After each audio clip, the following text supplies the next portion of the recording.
Hi, my name is Simeon.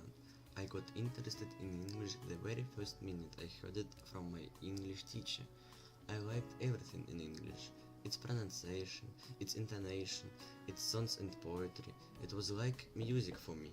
It's a pity there are very few English classes at school. So, to improve my English, I listened to the radio programs, to the English songs and poems. I watched English films on TV, communicated with my English speaking friends on the internet.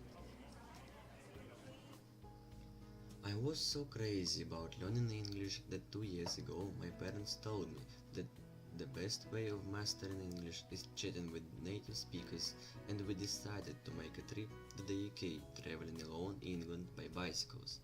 The speech of native speakers sounded like a music for me, and since then that melody has been following me everywhere, and the images of British landmarks as the figures from the sand have been emerging in my mind.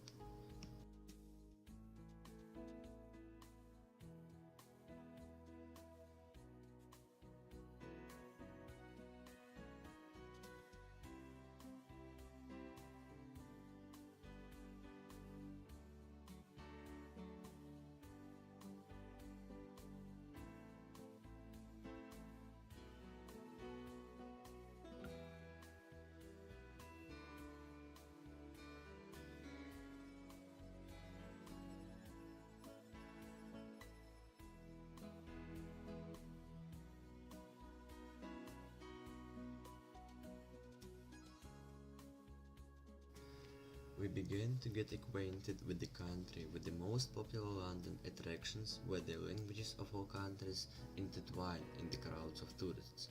But our main bicycle route was laid from Newcastle upon Tyne to Berwick upon Tweed, along the North Sea, with stops for the night in beautiful small towns. As my parents spoke English only a little, I had to talk to local people to get directions, to order food in cafes, to rent a room in a hotel, or rent a bike.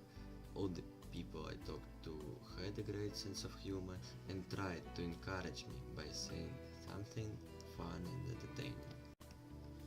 The trip was very exciting as we tried to find time for socializing, relaxing, and admiring the local landscapes and numerous castles. I was lucky to visit the castle in Alnwick, where a well-known film about Harry Potter was shot. The closer we approached the border with Scotland, the more difficult for me was to understand people, and already in Bambara I could resolve the issue with the breakfast with a great difficulty, but we were struck by the friendliness and respect of people. They were genuinely surprised when I told them that we were from Russia.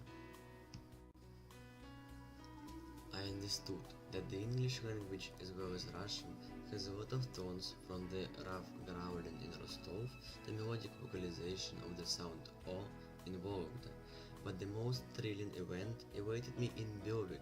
Walking along Berwick, we met people dressed in national costumes and found out that they were going to meet Princess Anne, who visited the city on her way from London to Scotland, where she traditionally spends the summer vacation.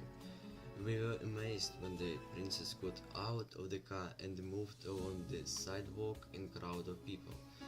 And when the orchestra began to play, the melody of national music and the sounds of the language combined into something which is difficult to express in words, and which has been my motto ever since. That very minute, I understood that English has become the aim of my life.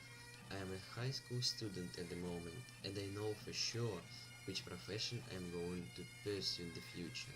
I would really like to become an interpreter. It's going to be rather difficult to pass some serious tests in English, but I will try to do my best. Certainly, I haven't mastered everything in English, but I am absolutely sure that in a few years my command of the language will be perfect. But learning English is necessary not only for my future career, it also broadens my outlook. It makes my brain work harder and develops my mental skills. English is my life.